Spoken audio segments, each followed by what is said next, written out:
सहकारी बँकेच्या वार्षिक सर्वसाधारण सभेच्या निमित्तानं उपस्थित असणारे विश्वास देवकाते, प्रशांत काटे, आपल्या फलटणमधनं आवर्जून आलेले स्वरूप राजे खर्डेकर, संभाजी होळकर, जय पाटील, शासनाचा विविध खात्याचा उपस्थित असणारा अधिकारी वर्ग, संदीप बांदल, जयश्रीताई सातव, योगेश जगताप, करीम शेख,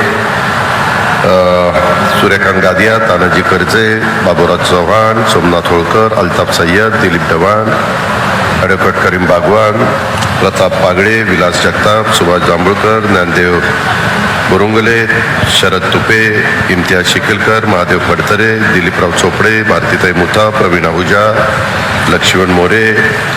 आज बँकेच्या वार्षिक सर्वसाधारण सभेच्या निमित्तानं बँकेच्या कामकाजाच्या दृष्टिकोनातनं काही चांगल्या सूचना करणारे उपस्थित असणारे तैनूर शेख, संभाजी माने, तसंच बाबूराव कारंडे, प्रभाकर बैडे आणि सर्वच हितचिंतक, पत्रकार मित्र, अधिकारी वर्ग, बँकेचे चेअरमन ज्यांनी आपल्याला ह्या वार्षिक सर्वसाधारण सभेच्या निमित्तानं सगळ्यांना निमंत्रित केलं ते सचिन सातव, उपाध्यक्ष किशोर मेहता, त्यांची सगळी संचालक बोर्डातील टीम, बंधू भगिनींनो, माझ्या तरुण मित्रांनो, आत्ताच सचिनने देखील प्रास्ताविकामध्ये काही गोष्टी सांगितल्या. काहींनी आपापल्या परीनं आपल्याला जे योग्य वाटतं ते मांडण्याचा इथं प्रयत्न केला. परंतु एक गोष्ट खरी आहे, अनेक वर्ष आपल्यातले अनेक मान्यवर ह्या बँकेचं नेतृत्व करतात. परंतु हे सगळं करत असताना थोडंसं ह्या संचालक बोर्डाला कठोर भूमिका घ्यावी लागली. काही बाबतीमध्ये पाठीमागच्या काळामध्ये नेवजुनं झालं. थोडंसं खोलात गेल्यानंतर काही ठिकाणी संचालक बोर्डाला विश्वासात न घेता मागच्या काही लोकांनी कुणाला कर्ज प्रकरण दिली, बार्शीमध्ये असतील किंवा इतर ठिकाणी असतील, अशा काही गोष्टी आल्या. मी सरकारमध्ये असो सरकारमध्ये नसो, माझा स्वतःचा प्रयत्न, कारण मी सहकारातनं पुढे आलेला एक कार्यकर्ता आहे आणि त्याच्यावर मला नेहमीच वाटतं की सहकार अतिशय चांगला पारदर्शकपणे कुठलाही वशिला डोळ्यासमोर न ठेवता, दुजे भाव न करता, पक्षीय राजकारण न आणता तिथं सगळ्यांना मदत झाली पाहिजे सहकारामध्ये, हे माझं स्वतःचं नेहमी प्रत्येकाला सांगणं असतं. आजच्या ह्या वार्षिक सर्वसाधारण सभेच्या निमित्तानं अजून आपण बाहेर पडलेलो नाही. अजूनही आपल्याला डिव्हिडंड देत असताना RBIला विचारावं लागतंय. मागं आपल्याला काही वर्ष लागोपाठ डिव्हिडंड घेता आलेला नाहीये. काही मगाशी माझ्या सहकाऱ्यांनी मुद्दा उपस्थित केलेला होता की मोठी प्रकरणाची काय परिस्थिती आहे. चेअरमननी, व्हाईस चेअरमन आणि संचालक बोर्डाच्या साक्षीनं आपल्याला सगळ्यांना सांगितलेलं आहे की बाबा पुढच्या वर्षी ह्याच्यातलं सगळी वसुली करण्याचा आम्ही सगळेजण प्रयत्न करू. NPA हा जवळपास एकदम खाली आणण्याचा प्रयत्न करू. काही शिस्त लावण्याचा प्रयत्न RBI आणि सहकार विभाग करतोय. सुदैवाने माझे सहकारी दिलीप वळसे पाटलांच्याकडे आता हे सहकार खातं आहे, त्याच्यामुळं मलाही या खात्याची आवड असल्यामुळं आम्ही अनेकदा एकत्र बसून बऱ्याचशा बँका, राष्ट्रीयकृत बँका देखील, तुम्हाला आठवत असेल की पूर्वी आपल्या सिनेमा रोडला देना बँक होती, आज देना बँक राहिलेली नाही आहे. अशा अनेक राष्ट्रीयकृत बँका दुसऱ्या राष्ट्रीयकृत बँकेमध्ये मर्ज झालेल्या आहेत. अनेक सहकारी बँका देखील अडचणीत आलेल्या आहेत. अनेक जिल्हा मध्यवर्ती सहकारी बँकांची दयनीय अवस्था आहे. माझ्याकडे फायनान्स मिनिस्ट्री असल्यामुळं अनेकदा वेगवेगळे प्रकरण माझ्याकडे येतात, त्यावेळेस मी देखील आश्चर्यचकित होतो. आणि त्याला एकमेव कारण की मॅनेजमेंटनी आणि संचालक बोर्डानी कर्ज प्रकरण करत असताना त्याच्यामध्ये थोडंसं कठोर भूमिका घेतली नाही, थोडंसं दबकत की बाबा ह्याला नाही कसं म्हणायचं, अशा प्रकारची कर्ज प्रकरणं केली आणि त्याची किंमत मोजावी लागली. आता इथं पण अनेक जण आपल्या आपल्या सूचना करत होते. बँकेमध्ये आपण भेदभाव करत नाही, उलट मी देखील वेगवेगळ्या योजना, शेवटचा माणूस आहे त्याला लाभ मिळण्याच्या करता जे करता येणं शक्य असेल. आणि मगाशी अण्णासाहेब पाटील महामंडळाच्या बद्दलचा उल्लेख प्रदीप आणि बाकीच्या माझ्या सहकारी मित्रांनी केला. माझा प्रयत्न हा आहे की त्याच्यामध्ये सारथी असेल, त्याच्यामध्ये महाज्योती असेल, त्याच्यामध्ये बार्टी असेल, त्याच्यामध्ये जे जे माझ्या मागासवर्गीय, माझ्या आदिवासी समाज, माझा अल्पसंख्याक समाज, माझा बहुजन समाज, माझा इतर मागासवर्गीय समाज, ह्या सर्वसाधारण समाज, या सगळ्यांच्या करता ज्या काही योजना आहेत त्या योजनांचा लाभ भटक्यांच्या करता, शेळी मेंढी मेष महामंडळ अशा सगळ्यांच्या करता तिथं मदत झाली पाहिजे. माझ्या सतत बैठका, आत्ताच परवा मला कोणी निवेदन दिलं, मी अल्पसंख्याकांच्या बद्दलची पण बैठक घेतली. त्याच्यात मौलाना आझाद मंडळाच्या संदर्भामध्ये काय निर्णय घेणं गरजेचं आहे, काय त्याच्या संदर्भातली 700 कोटी ते आपल्याला 1000 कोटीपर्यंत कसं नेता येईल, अशा खूप काही गोष्टी मी करण्याचा प्रयत्न करतो. माझ्या डोक्यामध्ये जात भेदभाव असायला काही नसतं. जातीय सलोखा राहायला पाहिजे, सगळ्यांनी गुण्यागोविंदांनी राहिलं पाहिजे, एकमेकाचा दुस्वास, एकमेकाचा कारण नसताना काहीतरी एकमेकाच्या बद्दल आकस मनामध्ये ठेवून कुणी काम करता कामा नये, अशी माझी आपल्याला सगळ्यांना सूचना आहे. आणि तुम्ही मिटिंग करता, मिटिंगमध्ये चर्चा झाली पाहिजे, ही जनरल बॉडी आहे. आता परवाच मी PDCC बँकेची GB केली, त्यावेळेस देखील आपण सगळेजण तिथे एकत्र होतो. पण काही सन्माननीय सहकारी मुद्दा उपस्थित करताना माझी त्यांना हात जोडून विनंती आहे की आम्ही सगळेच जण येत असतो. तुमचा जसा महत्वाचा वेळ आहे तसा आमचाही महत्वाचा वेळ आहे. आणि तुम्ही मुद्दे मांडताना खरं तर मगाशी आता भगवान वकिलांनी मुद्दा मांडला की बाबा आम्हाला अहवाल मिळाला नाही. आता राज्य सरकारमध्ये देखील किंवा परवा संसद नवीन ज्याचं उद्घाटन झालं गणेशोत्सवाच्या दिवशी, त्यावेळेस गणपती बसले त्याच्या दुसऱ्या दिवशी मला वाटतं, त्यावेळेस देखील तिथं पेपरलेस आता हे नवीन कन्सेप्ट आलेला. ठीक आहे, मला कळतं की ग्रामीण भागातल्या लोकांच्याकडं ती व्यवस्था नाहीये. आपण आपल्या बारामती बँकेमध्ये काही अहवाल असे ठेवा की ज्यांना ते समजणार नाही त्यांनी बँकेत यावं, अहवाल घेऊन जावा. शेवटी इथं जर बघितलं तर आपल्या बँकेचं कार्यक्षेत्र जवळपास महाराष्ट्र आहे, तरी मेजॉरिटी इथं 90%च्या पुढं तरी आपल्या बारामती तालुक्यातलेच लोक असतात. माझ्या सोलापूर जिल्हा, सातारा जिल्हा, नगर जिल्हा, बाकीचे जे आजूबाजूचे जिल्हे आहेत तिथं पण ब्रँचेस आहेत, परंतु तिथली लोक निव्वळ बारामती सहकारी बँक हे नाव बघून आपल्याबरोबर व्यवहार करण्याचा प्रयत्न करतात. त्याच्यामुळे आपल्या नावाला पण खूप मोठं महत्व आहे. त्याकरता आपण पण काही बंधनं पाळली पाहिजे. आणि म्हणून मी म्हणत होतो की बाबा काहींना प्रश्न विचारायचे असतील जे सगळ्यांचे रास्तच असतात, पण तुम्ही ते विचारताना बँकेमध्ये जाऊन आपण जिल्हा मध्यवर्ती सहकारी बँकेमध्ये अहवाल दिल्यानंतर सांगतो की कुणाला काही शंका कुशंका असेल तर तुम्ही बँकेत या, MD ची चर्चा करा किंवा कुठं CEO म्हणतात चीफ एक्झिक्युटिव्ह ऑफिसरची चर्चा करा, तिथं अधिकारी आपले असतात त्यांच्याशी चर्चा करा, वेळ पडली तर चेअरमन, व्हाईस चेअरमन आणि संचालक बोर्डाशी चर्चा करा आणि त्याच्यातून जे काही तुमचं शंका कुशंका असतील त्या क्लिअर करा. ज्या इथं सगळ्यांच्या देखत बँकेच्या दृष्टिकोनातनं आता काही कुठं वाद होतात, कुठं भांडणं होतात, ते आता इथं उगाळत बसण्याचं काही कारण नाही. त्याच्याबद्दल पोलीस खातं आहे, त्याच्या संदर्भात बँकेचं काही चुकत असेल तर बँकेला जाऊन सांगितलं पाहिजे, बँकेच्या संचालक बोर्डाला तिथं भेटलं पाहिजे. पण बँकेचा पारदर्शक लोकाभिमुख कारभार आणि आदर्शवत कारभार मी सचिनला सारखं सांगतो. मधी सचिनच्या बरोबर रोहित गणवट होते त्यांना सांगत होतो, आता किशोर मेहता आहेत त्यांना सांगतो, बाकीचे सगळे संचालक बोर्डातील माझ्या महिला आणि आमचे पुरुष हे सगळेजण त्यांना मदत करत असतात. एकंदरीतच बँकेची सहकारी बँकेची बारामतीची प्रगती ही गेल्या काही दिवसामध्ये, गेल्या वर्षभरामध्ये तर चांगली झालेली आहे. वाईटपणा यांना भरपूर घ्यावा लागलाय. कितीतरी जण मला पण बारामतीत आल्यानंतर काही टक्के कामं बारामती बँकेच्या चेअरमनला फोन करा, मुंबईमध्ये देखील काही जर बारामतीकर आले फोन करा, हप्ते पाडून द्या, त्याच्या संदर्भात वन टाइम सेटलमेंट करा. वन टाइम सेटलमेंट कायमची करण्याचा ह्यांना राईट नाही. PDCC बँकेच्या बद्दल मी सहकार विभागाचे कवड्यांशी बोलत होतो, ते म्हणले दादा कायमच वन टाइम सेटलमेंट चालू ठेवलं तर बाकीचे सगळेच कर्जदार म्हणतील आमचं वन टाइम सेटलमेंट करा. बँकच चालणार नाही.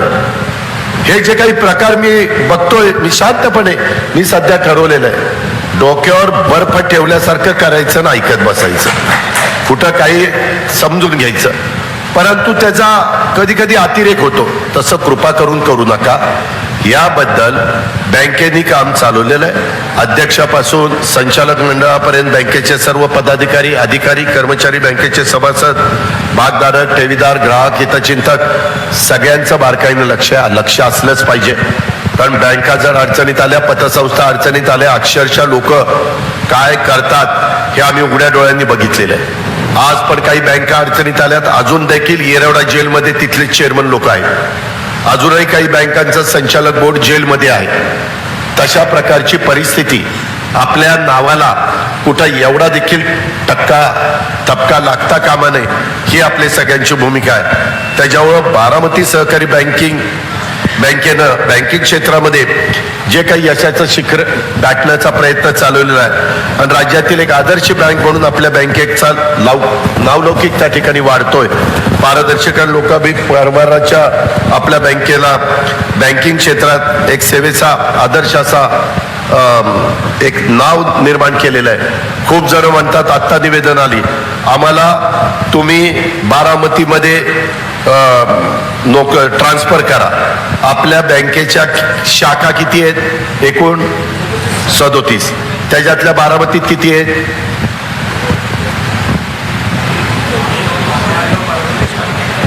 4. एक्सटेन्शन काउंटर धरून 4, म्हणजे 33 शाखा बाहेर आहेत. पाठीमागच्या काळामध्ये त्या 33 शाखेमध्ये बारामतीचेच कुणी ना कुणी मेरिटच्या मुलामुलींना संधी मिळाली असेल.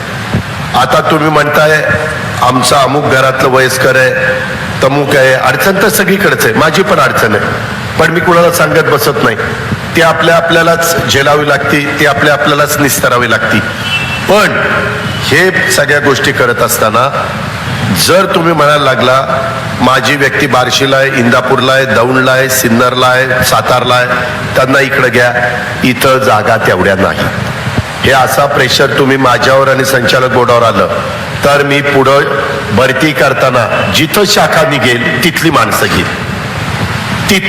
घेईल, म्हणजे ते बदली मागणार नाही.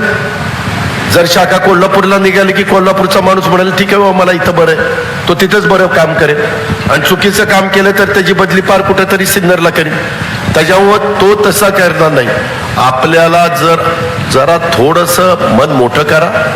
आपण जिल्ह्याच्या, महाराष्ट्राच्या बाहेर तर कुठं जात नाहीये, महाराष्ट्रातच आपण त्या ठिकाणी राहतो. त्याच्यामुळं फार बदल्यांच्या बद्दल तुम्ही प्रेशर आणू नका. गुणवत्ता टिकवण्याच्या करता, अवर्ग टिकवण्याच्या करता आपण प्रयत्न करत होता, त्याला आपल्याला यावेळेस यश त्या ठिकाणी आलेलं आहे. बँकेने गेली काही वर्ष गुणवत्तेचा अवर्गाचा निकष हा आपण मिळवण्याचा प्रयत्न करत होतो, पण त्याच्यामध्ये आपल्याला अडचणी होत्या. आता या 36 शाखा आणि एका विस्तारित कक्षाच्या माध्यमातून आपल्याला कार्यक्षेत्रामध्ये आर्थिक विकासाबरोबरच सामाजिक आणि सांस्कृतिक प्रगतीत देखील महत्वाचं योगदान करायचं. नुसतं एकच गोष्ट बँकिंग करून चालत नाही, काही नैतिक जबाबदारी पण तुमच्या माझ्यावर आहे, संचालक बोर्डावर आहे. आणि त्याच्यामुळं बँकेचा एक घटक म्हणून या संदर्भामध्ये बँकेने लक्ष दिलं पाहिजे. तिथं कुठं नडेल तिथं मला विचारा. आत्ता परवा तुम्ही जे कॉन्फरन्सच्या निमित्तानं मुंबईला गेलेला होता त्यावेळेस RBIचे गव्हर्नर शक्तिकांत दास यांच्याबरोबर पण बँकेचे चेअरमन, संचालक बोर्ड अधिकारी यांची त्या ठिकाणी चर्चा झाली. नागरी बँकांच्या प्रतिनिधींच्याकडनं संपूर्ण देश पातळीवर ह्या बँकांची काय अडचणी आहेत, समस्या आहेत हे समजून घेण्याचं काम RBIचे गव्हर्नर करतायत आणि त्यांना तशा प्रकारच्या सूचना सहकार मंत्री अमित शहांनी दिलेल्या आहेत. त्यांनी त्यांना सांगितलं की बाबा तुम्ही आता RBIच्या अंडर सगळ्या राष्ट्रीयकृत बँका येतात. राष्ट्रीयकृत बँकांमध्ये दरवर्षी किती लाख कोटीपर्यंत कर्ज राईट ऑफ केली जातात हे तुम्हाला माहिती आहे. 50-50 हजार कोटी रुपयाची काहींची कर्ज ठराविक लोकांची तिथं त्या ठिकाणी. त्याच्याबद्दल बऱ्याचदा पार्लमेंटमध्ये देखील चर्चा झाली. तो विषय आपला नाही, तो पार्लमेंटचा आहे. पार्लमेंट तिथं चर्चा करेल. वेळ पडली तर ज्याला कोर्टामध्ये जायचंय हायकोर्टात तो हायकोर्टात जाईल, ज्याला सुप्रीम कोर्टामध्ये जायचंय तो सुप्रीम कोर्टामध्ये जाईल. परंतु एकंदरीतच सध्या काही काही ठिकाणी चुका होतात, त्या चुका होऊ नये आणि ठेवीदारांचा विश्वास टिकवणं, त्यात वाढ करण्यासाठी बँकेंनी त्या त्या प्रकारे प्रयत्न करणं, त्यांना बँकिंग क्षेत्रामध्ये काम करत असताना काही जाचकाठी असतील तर त्यांनी आरबीआयच्या गव्हर्नरला सांगाव्यात, अधिकाऱ्यांना वरिष्ठांना सांगाव्यात, त्याच्यात लक्ष घातलं जाईल. नवीन संचालकांनी गेल्या 1.5 वर्षापासून थकबाकी वसुलीचं प्रमाण वाढवलेलं आहे, ही चांगली बाब आहे. परंतु एनपीएचं प्रमाण 3% आत ठेवण्यासाठी आता तुम्हाला सचिन आणि आमचे मेहता किशोर ह्या सगळ्यांना प्रयत्न करावे लागतील. माझी संचालकांना देखील जीबीच्या साक्षीनं सांगणे, तुम्ही पण कुणाचे मित्र परिवार असेल जरा यांच्याकडे दुर्लक्ष करा, असं चालणार नाही. त्या संदर्भामध्ये कुणी असला, उद्या अजित पवारचं खातं किंवा त्याच्या जवळच्या नातेवाईकाचं खातं असलं तरी त्याच्या संदर्भामध्ये कठोर भूमिकाच त्या ठिकाणी घेतली पाहिजे. सगळ्याला न्याय सारखा ही त्याच्यामध्ये भूमिका असली पाहिजे. संचालक मंडळांनी भांडवल पर्याप्ततेचं प्रमाण, ज्याला आपण CRAR म्हणतो, ते 13.87% इतकं गाठण्यात यश मिळवलंय. आणि ही वाढ तसं बघितलं तर ज्यांचा बँकेचा अभ्यास आहे, बँकिंग क्षेत्राचा अभ्यास आहे, त्याच्यामध्ये बँकेच्या भविष्यातील स्थैर्यासाठी ही वाढ अत्यंत मोलाची. मगाशी बोलत असताना काही आमचे बुरुंगले ज्ञानदेवराव म्हणाले की तुम्ही 25%च्या पेक्षा जास्त का रक्कम ठेवली, काय बिघडलं? त्याच्या संदर्भामध्ये उलट बँकेचं त्याच्यात आर्थिक ताकद त्याच्यामध्ये वाढते. उलट कमी केलं असतं आणि तुम्ही मुद्दा काढला असता तर मी समजला असतो. ह्या पण बाबी आपण लक्षात घेतल्या पाहिजे, कारण जागतिक स्तरावर बँकिंग व्यवहारामध्ये नवीन नवीन तंत्रज्ञानाचा समावेश होतो. मागाशी काही माझ्या एका सहकार्याने सांगितलं, मी पैसे भरायला गेलो आणि ते कर्जाची मला ती नीट माहिती मिळाली नाही, त्याच्यात काय अडकलं. त्यावेळेस बँकेने पण तिथं ताबडतोब हस्तक्षेप केला पाहिजे. प्रमुखांनी पण लक्ष दिलं पाहिजे. त्यांनी पण तिथल्या माझ्या कर्मचाऱ्यांनी अधिकाऱ्यांनी, बाबा हे मशीन बिघडलेलं आहे, याचा वापर करू नका, कारण शेवटी मशीन आहे, कधी कधी माणूस देखील चुकतो, ते मशीनच आहे, असं घडू शकतं. त्याचं फार मी समर्थन करणार नाही. टॉप मधले टॉप जी ह्याच्यातली यंत्रसामुग्री आहे किंवा उपकरण आहे ती त्या ठिकाणी घ्या. स्टँडर्ड ज्याला ठरवलेलं आहे, ISI मार्क असेल किंवा आजपर्यंत देशामध्ये जे काही बँकिंग क्षेत्रामध्ये काम करतात त्याच्यात अतिशय चांगलं कंपनी म्हणून ती ओळखली जाते, त्याच्यात RBI आणि सहकार विभागाचा पण सल्ला घ्या. त्या पद्धतीनं तुम्ही करा. परंतु आधुनिक तंत्रज्ञानाचा वापर हा करावाच लागणार आहे. सेवा ज्या कमीत कमी माझ्या ग्राहकाला, माझ्या खातेदाराला, माझ्या ठेवीदाराला, माझ्या कर्जदाराला हेलपाटे न बसता बँकेचं हित पण जोपासलं गेलं पाहिजे. मगाशी आता भागवान वकील म्हणत होते की बाबा 2.5 गुंठ्याच्या बद्दल मी सचिनला विचारलं. सचिन म्हणलं, दादा इतर पण त्यांची प्रॉपर्टी आहे, पण त्या इतर प्रॉपर्टीमध्ये अजून थोडी रक्कम कमी पडत होती म्हणून ते 2.5 गुंठे तिथं मॉर्गेज करण्याचा प्रयत्न केला. त्या 2.5 गुंठे काय, किती गुंठे? 2.5 1.25 गुंठा, 1.25 गुंठ्यावर 2.5 कोटी रुपये दिले नाही, कुणीच देणार नाही. संचालक बोर्डाला बेड्या पडतील. ह्याच्यामध्ये कर्ज पुरवठा करत असताना जर चुकीचं कर्ज पुरवठा केला, कर्ज घेणारा जरा दोषी आहे, तसंच संचालकांनी किंवा अधिकाऱ्यांनी योग्य पद्धतीची कागदपत्राची तपासणी केली नाही म्हणून यांच्यावर पण ऍक्शन होऊ शकते. हे आपण सगळ्यांनी लक्षामध्ये घेतलं पाहिजे. आणि एकंदरीतच 34 शाखांमध्ये आपले ATMचे मशीन असेल, तसंच बँकेच्या आपल्या सर्व शाखांच्या मध्ये RTGS किंवा NEFTची सुविधा असेल, त्याचबरोबर पॅन कार्ड, GST, वीज भरणा किंवा इन्कम टॅक्स, सरकारी कर भरण्याची सुविधा, जे मगाशी सचिन सांगत होता, रविवारच्या दिवशी, सुट्टीच्या दिवशी पण आम्ही सेवा देण्याचा प्रयत्न करतोय. पंतप्रधान विमा योजना, तसेच मोबाईल बँकिंग, SMS बँकिंग सुविधा उपलब्ध त्याच्यामध्ये कुठं राहिलेल्या असतील तर त्या करा. चेक क्लिअरिंगसाठी आपल्या बँकेत CTS क्लिअरिंगची डायरेक्ट मेंबरशिप आता तुम्हाला मिळालेली आहे. त्याचा फायदा ग्राहकाला त्या ठिकाणी द्या. त्याच्यावर ग्राहकांना चेक क्लिअरिंगची सुविधा जलद मिळणार आहे, ही देखील एक समाधानाची बाब आहे. व्यापाऱ्यांना पण त्याचा फायदा होणार आहे, इतर मंडळींना पण फायदा होणार. आणि बँकेने आपल्या ग्राहकांच्यासाठी UPI सुविधा सुरू केलेली असून सर्व्हिसद्वारे मोबाईल ॲप मधून आपण वीज बिल भरणं, रेल्वे तिकीट बुकिंग करणं, इतर बँकांच्या मध्ये पैसे पाठवणं किंवा इतर बँकेतनं आपल्याकडे पैसे अकाउंटला मागवणं, मोबाईल रिचार्ज अशा पद्धतीच्या व्यवहाराच्या पण सुविधा खातेदारांना उपलब्ध झालेल्या आहेत. अजून कुठे राहिलेल्या असतील किंवा केलेल्या आहेत पण तिथं आपला चांगलं ट्रेनिंग असणारा स्टाफ नसेल तर त्याला ट्रेनिंग द्या. आपण त्याही संदर्भामध्ये आत्ताच मला AR म्हणत होते, आपल्या बारामती तालुक्यामध्ये 200च्या पेक्षा जास्त विकास सोसायटी आहेत. सगळ्या पंच कमिटींचा एक आम्ही कॉन्फरन्स लावतोय गदिमाला, मी त्याची तारीख देतोय. कारण आपण जरी बँकेत सोसायटीचे चेअरमन किंवा बँकेचे चेअरमन असलो तरी सगळ्याच गोष्टी आपल्याला समजतात असं नाही. तुमच्या समोर जो बोलतोय तो MSC बँकेचा पण चेअरमन होता, PDCC बँकेचा 7 वर्ष चेअरमन होता. त्याच्या संदर्भात आज राज्याचा कितीतरी वर्ष मी अर्थमंत्री आहे. राज्याची सर्व अर्थव्यवस्थाची जबाबदारी माझ्यावर आहे. त्याच्यामुळं तरी देखील मला सगळं समजतं हा माझा दावा नाही. नवीन नवीन गोष्टी पुढे येतात, रिसर्च होतो, संशोधन त्या ठिकाणी झाल्यानंतर त्याच्यातून काही आमूलाग्र बदल पुढे येतात आणि त्याचा मग आपण वापर करण्याचा प्रयत्न करतोय. त्याच्यामुळं ह्या सर्व शाखांच्या खातेदारांच्याकडनं दैनंदिन 40,000च्या वर UPI पेमेंटचे व्यवहार त्या ठिकाणी होत आहेत. ही पण अतिशय चांगली बाब आहे. महाराष्ट्राची तसं बघितलं तर सहकार क्षेत्रामध्ये गौरवशाली परंपरा लाभलेली आहे. त्याच्यामध्ये राज्यातल्या सहकार क्षेत्राने अनेक पथदर्शी उपक्रम आणि अभियानांची सुरुवात केलेली आहे. अभियानाची सुरुवात केलेली आहे. देशाने त्याची दखल घेऊन देशभर त्याची अंमलबजावणी करण्याची मध्ये पिंपरी चिंचवडलाच अमितभाई आलेले होते सहकार मंत्री म्हणून. मी होतो, एकनाथराव शिंदे होते, देवेंद्रजी होते, दिलीप वळसे पाटील होते आणि ती संपूर्ण देशाची सुरुवात आपण पुण्याच्या मधनं त्या ठिकाणी केली. महत्वाची बाब म्हणजे अलीकडं रिझर्व्ह बँक ऑफ इंडियाने नागरी बँकांच्या बाबत असलेलं धोरण बदलायला अलीकडे सुरुवात केलेली.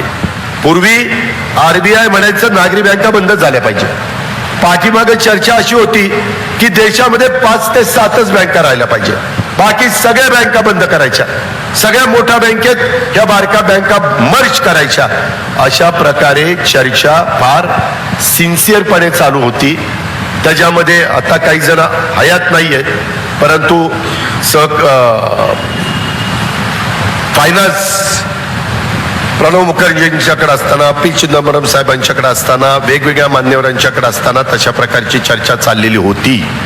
आम्ही अनेकदा त्या गोष्टीला विरोध करायचो, अनेकदा त्या संदर्भातले इथं कॉन्फरन्स पण व्हायचे.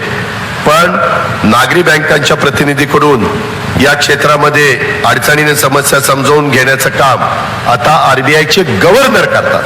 हे याच्या आधी कधीच घडलेलं नव्हतं आणि हा सकारात्मक बदल आपल्या सहकार क्षेत्राच्या प्रगतीला निश्चितपणे सहाय्यभूत अशा प्रकारचा ठरेल. नागरी बँकांमार्फत छोट्या कर्जदारांना कर्ज दिलं जातं. रिझर्व्ह बँकेनं हे प्रमाण वाढवण्याचे निर्देश सगळ्या नागरी बँकांना दिलेले आहेत. यापुढे एकूण कर्ज वाटपाच्या 50% कर्ज वाटप हे छोट्या कर्जदाराला करावं लागणार आहे. त्यामुळे छोट्या कर्जदारांना 25 लाखापर्यंत कर्ज उपलब्ध होणार आहे. हे गोष्ट लक्षात घ्या सभासदांनो. लहान वर्गाला कसं पुढे आणता येईल, त्याला कसं आर्थिक बलवान करता येईल, ही त्याच्या पाठीमागची सहकाराच्या माध्यमातून समृद्धी आणण्याचं राज्यात आणि केंद्राच्या सहकार्याने अनेक उपक्रम राबवण्याचं काम आम्ही करतोय. ग्रामीण भागात देखील, छोट्या शहरात देखील सहकारी संस्थांच्या बळकटीकरणाकरता, त्यांचा व्यवसाय वाढवण्याच्या करता आधुनिक तंत्रज्ञानाचा वापर त्या ठिकाणी केला जाईल. मित्रांनो, मध्ये तुम्ही ऐकलं असेल की आपली अर्थव्यवस्था बळकट करण्याच्या करता बँका पण खूप महत्वाची जबाबदारी पार पाडू शकणार आहेत. आज आपण जगात टॉप 10 मध्ये आहेत. देशाचे पंतप्रधान नरेंद्र मोदींनी भारताची अर्थव्यवस्था आता 10व्या क्रमांकावर आणलेली आहे. त्यांना ती 5व्या क्रमांकावर आणायची. 5व्या क्रमांकावर आणण्याच्या करता $5 ट्रिलियन $5 ट्रिलियन एवढं आपली अर्थव्यवस्था झाली पाहिजे. त्याला काही टार्गेट केलेलं आहे आणि ते टार्गेट करत असताना मी पण एकनाथराव देवेंद्रजी आम्ही पण बैठका घेतोय. काही त्याच्यातले तज्ज्ञ लोकांना आम्ही घेतलेले आहे. टाटाचे जे आता प्रमुख आहेत त्यांना त्याच्यात आपण घेतलेले आहे. अशा अनेकांची नावं मी तुम्हाला सांगू शकतो. भारताचा GDP दर आजच्या घडीला 6 ते 7% आहे आणि सध्याच्या सरासरीनं तो जर दर वाढत असला तरी लवकरच आपण जर $5 ट्रिलियन पोहोचलो तर आपण जपान आणि जर्मनीला पण मागं टाकू शकतो आणि जगातली तिसरी अर्थव्यवस्था म्हणून आपल्याकडे बघितलं जाईल. पण त्याच्यात एकटं देश पातळीवरच्या नेत्यांनी प्रयत्न करून चालणार नाही. तिथपासून गाव पातळीवर, तालुका पातळीवरच्या बँका, अर्बन बँका, जिल्हा बँका, राष्ट्रीय सगळ्यांनीच त्याच्यामध्ये काम करावं लागेल. याकरता प्रत्येक भारतीयाने परिश्रम आणि योगदान हे महत्वाचं ठरणार आहे. 3ऱ्या क्रमांकाची अर्थव्यवस्था होण्यासाठी आपल्याला बँकांची भूमिका, त्यांचं सहकार्य हे अतिशय महत्वपूर्ण राहणार आहे. ग्राहक हित आणि देश हित याचे निर्णय घेऊन आपल्याला हा टप्पा गाठावा लागणार आहे आणि तो गाठण्याच्या करता सगळ्यांनी एकोपा दाखवला, सगळ्यांनी एकजूट दाखवली तर ते शक्य आहे. येत्या काही काळात देशाची अर्थव्यवस्था $5 ट्रिलियन करण्याच्या करता जे उद्दिष्ट पंतप्रधानांनी ठेवलेले आहे हे उद्दिष्ट पार पाडण्याच्या करता आपण म्हणजे महाराष्ट्र एक देशातलं प्रगत राज्य यांनी $5 ट्रिलियन मधलं $1 ट्रिलियन अर्थव्यवस्था महाराष्ट्राने करायचं टार्गेट ठेवलेलं आहे.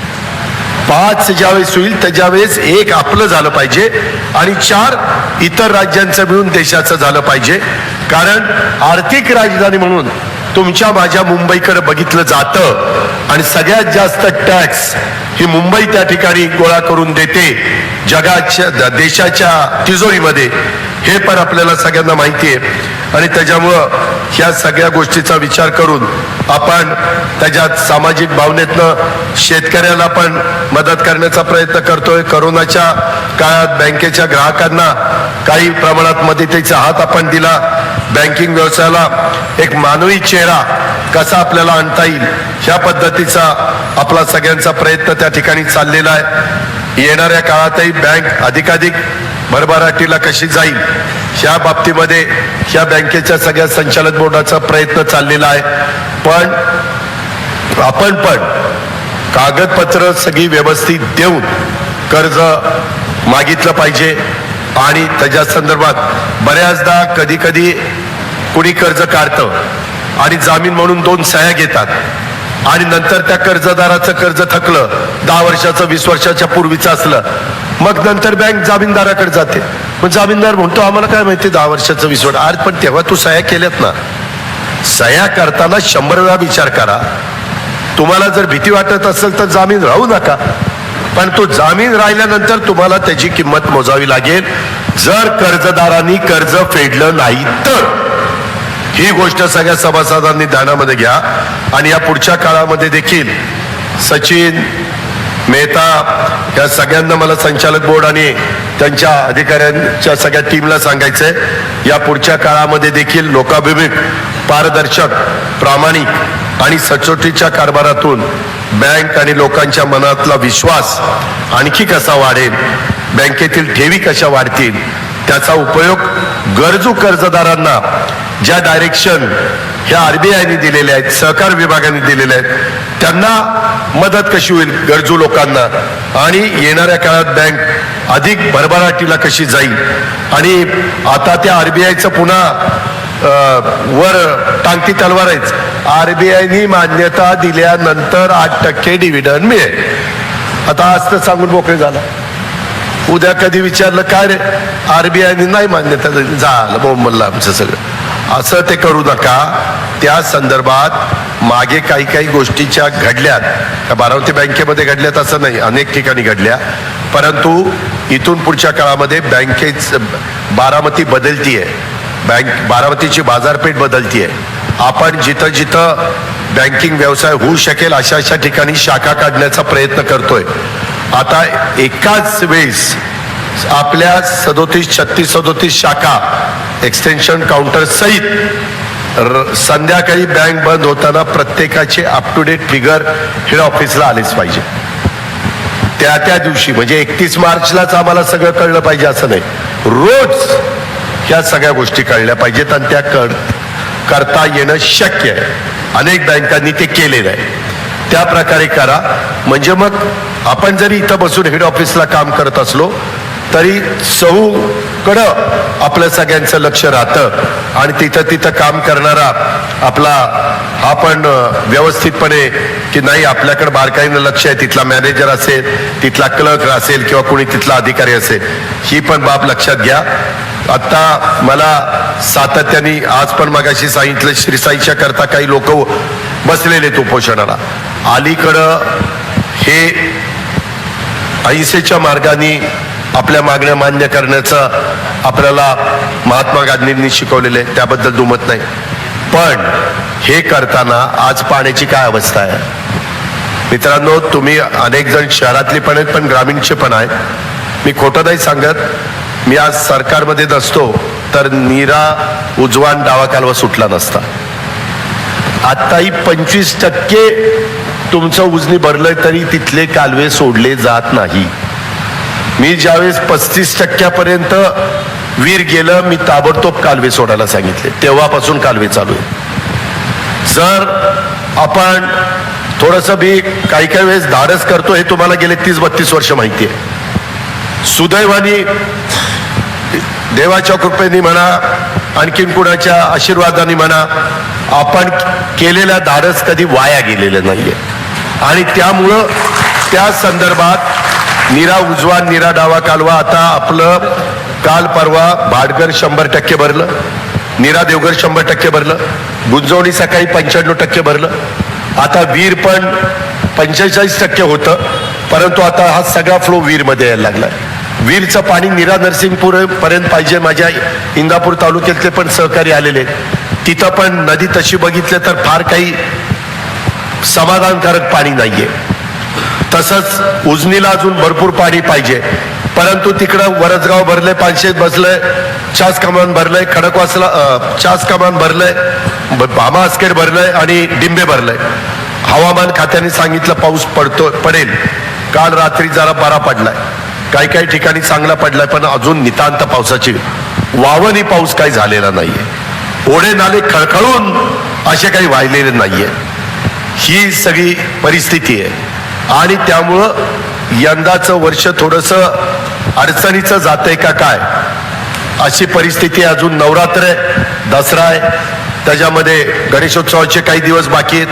ही सगळी बाबांनो परिस्थिती आहे. त्याच्यामुळं आहे ते पाणी तिकडेही पुरंदर चालू केलंय. पुरंदरला परवा 60 कोटी रुपये मंजूर केले, पुरंदरला 40 आणि जनाई शिरसाईला 20. 60 कोटी रुपये मंजूर करून तिथले पंप, इलेक्ट्रिक मोटारी त्या सगळ्या चांगल्या पद्धतीनं टाकण्याचं काम चाललेलं आहे. आणि आता वरवणच्या तलावात खडकवासल्याचं पाणी असल्यामुळं तिथून जनाई चालू केलेली आहे. आता ते पाणी नंतर बंद करून मला ते पाणी शिरसाईच्या तलावात टाकायचं आहे. तेवढा तरी दम कार्यकर्त्यांनी काढला पाहिजे ना. पाणी असताना अजित पवार पाणी सोडणार नाही असं शक्य आहे का? बर देताना ते पाणी एकट्या बारामतीचं नाहीये, हेड पासून टेन पर्यंत पाणी आहे. खाली इंदापूर तालुका आहे, पलीकडे दौंड तालुका आहे, त्याच्यावर हवेली तालुका आहे, हवेली तालुक्याच्या पलीकडे शिरूर तालुका आहे. सगळ्यांनाच मदत झाली पाहिजे. इकडं पुरंदर तालुका आहे, नाझऱ्याची अवस्था काय, ह्या सगळ्या गोष्टी आहेत. आणि त्यामुळं मला जिथं कॅनॉल चांगले करता येतील तिथं कॅनॉल चांगले करतोय, जिथं नदी चांगली करता येईल तिथं नदी चांगली करतोय. ज्या ज्या सुधारणा करता येतील त्या सुधारणा, इतरांना कुणालाही त्रास न होता त्याचा लॉंग टर्म वर्षानुवर्ष पुढच्या लोकांनाही फायदा झाला पाहिजे ह्या उद्देशाने बाबांनो मी पुढे चाललेलो आहे आणि अर्थात तुमची सगळ्यांची साथ त्याच्यामध्ये आहेच. त्याच्यावर डिव्हिडंडच्या बाबतीमध्ये यंदा नाही, परंतु म्हणजे यंदा आरबीआयवर ढकललं, परंतु पुढच्या वेळेस आरबीआय वगैरेचं नाव न सांगता आम्हाला चांगला 2 आकडी डिव्हिडंड, 2 आकडी तो त्या ठिकाणी मिळाला पाहिजे, तरच मी मिटिंगला येणार आहे. नाही तर मिटिंगलाच तुमच्या जीबीला येणार नाही. लोक म्हणतील काय घेतो माईक आणि अर्धा तास ठोकतो आणि निघून जातो, डिव्हिडंड तर काहीच देत नाही. त्याच्यावर ते तसलं काही चालणार नाही. तर त्या पद्धतीनं करा आणि सगळे मिळून अधिक चांगली बँक चालवण्याचा प्रयत्न करू. विधायक सूचनांचं स्वागत करतो. चांगलं काम केल्याबद्दल ज्यांनी ह्याच्यामध्ये सहभाग घेतलेला आहे, त्याच्यामध्ये चांगला वेळ दिलेला आहे, योगदान दिलेलं आहे, त्या सगळ्या सहकाऱ्यांचं अभिनंदन करतो आणि पुढच्या कार्यक्रमाला जाण्याची परवानगी घेतो. जय हिंद, जय महाराष्ट्र. देश विदेशातील प्रत्येक घडामोडींचे लाईव्ह अपडेट मिळवण्यासाठी आता साम टीव्हीच्या सर्व सोशल मीडिया प्लॅटफॉर्मला लाईक, फॉलो आणि सबस्क्राईब करा. तसंच सर्व नोटिफिकेशनसाठी बेल आयकॉन प्रेस करायला विसरू नका.